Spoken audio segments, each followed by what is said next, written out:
सात तत्वों और सात तत्वों में हम लोगों ने जीव, अजीव, आश्रव तत्व की व्याख्या सुनी थी।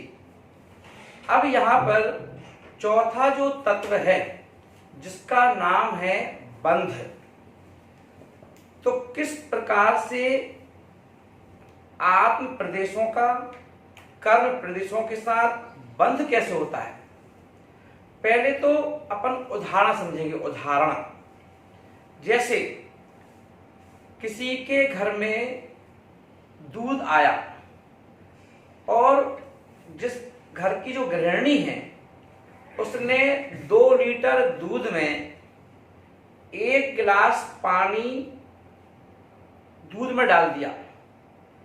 दूध में पानी डालने के बाद हमें वो 1 गिलास पानी भी अब दूध के रूप में ही दिखाई देता है।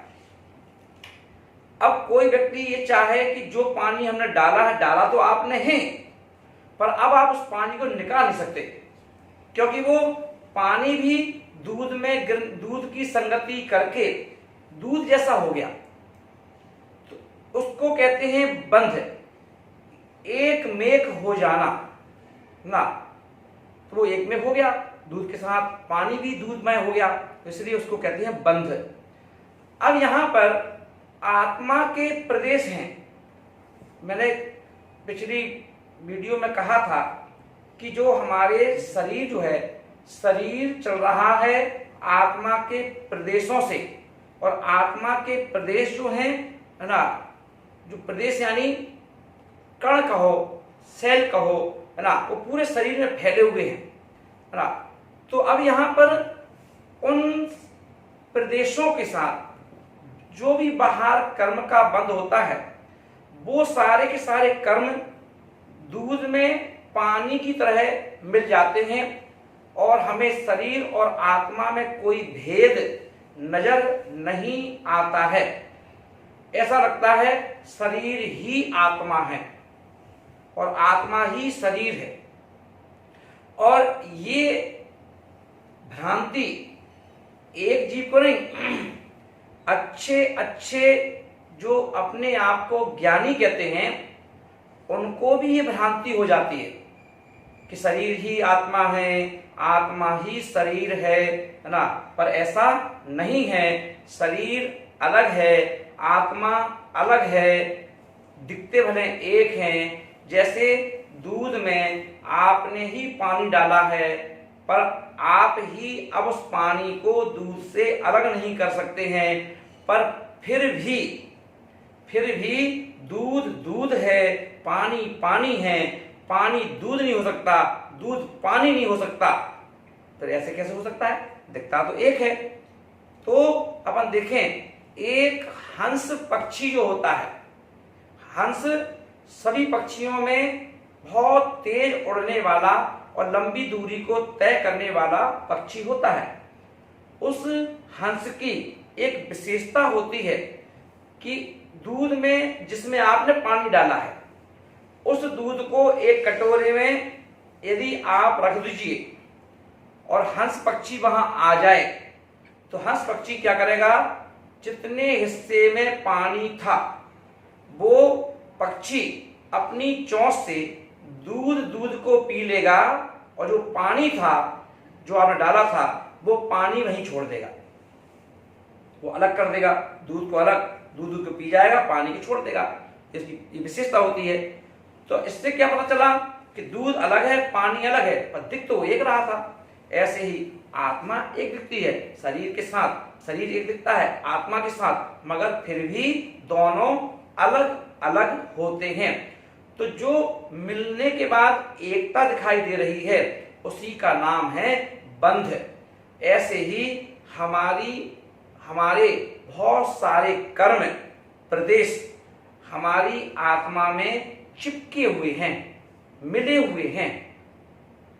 जरूरी नहीं कि इसी भाव के हों, है ना, क्योंकि हमारा जन्म मरण तो अनादि काल से चल रहा है, अनंत भवों से चल रहा है, और हर भव में कसाय तो होती ही हैं, क्रोध भी होता है, मान भी होता है, मायाचारी भी होती है, लोभ कसाई भी होती है ना, हिंसा होती है, झूठ होता है, चोरी होती है, कुशील होता है, परिग्रह होता है।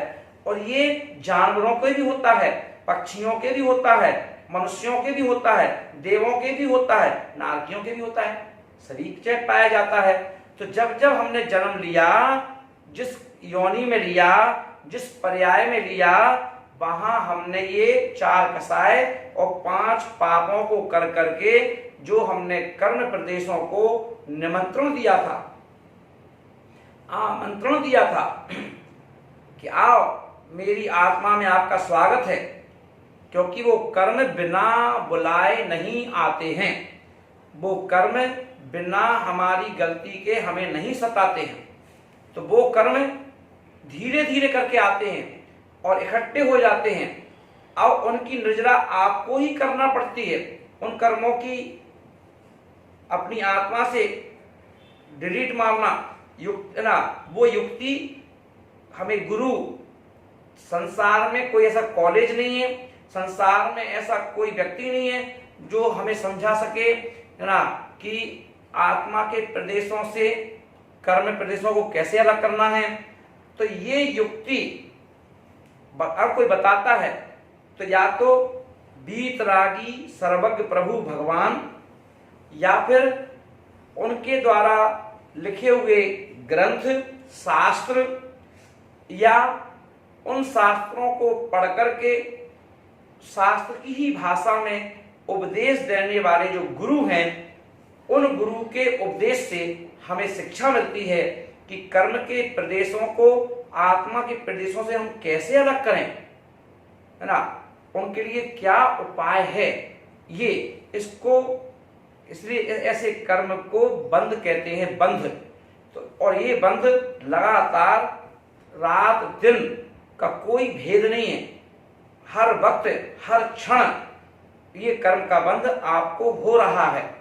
और है ना, इसीलिए जीवन में दुख, परेशानी, है ना, पीड़ा, वेदना, है ना, कष्ट, बीमारी, रोग, शोक आदि व्याधि, ये आपके जीवन में यदि आ रही हैं तो ये तुम्हारे खुद के द्वारा, है ना, उत्पन्न किए हुए कर्म हैं जिन्हें आपने बांधा है। और वही कर्म एक एक करके उदय में आ जाता है और आपको उस कर्म जन्य पीड़ा उत्पन्न होना चालू हो जाती है, जिसका इलाज कुछ नहीं है।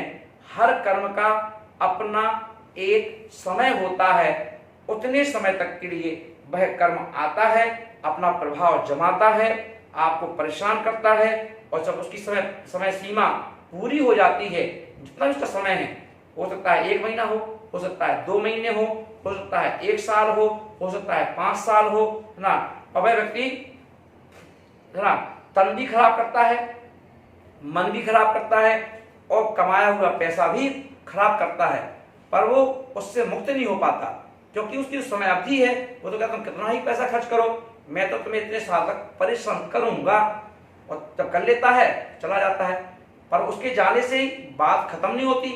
फिर दूसरे कर्म हैं, वो जब का समय आता है वो उदय में आ जाते हैं।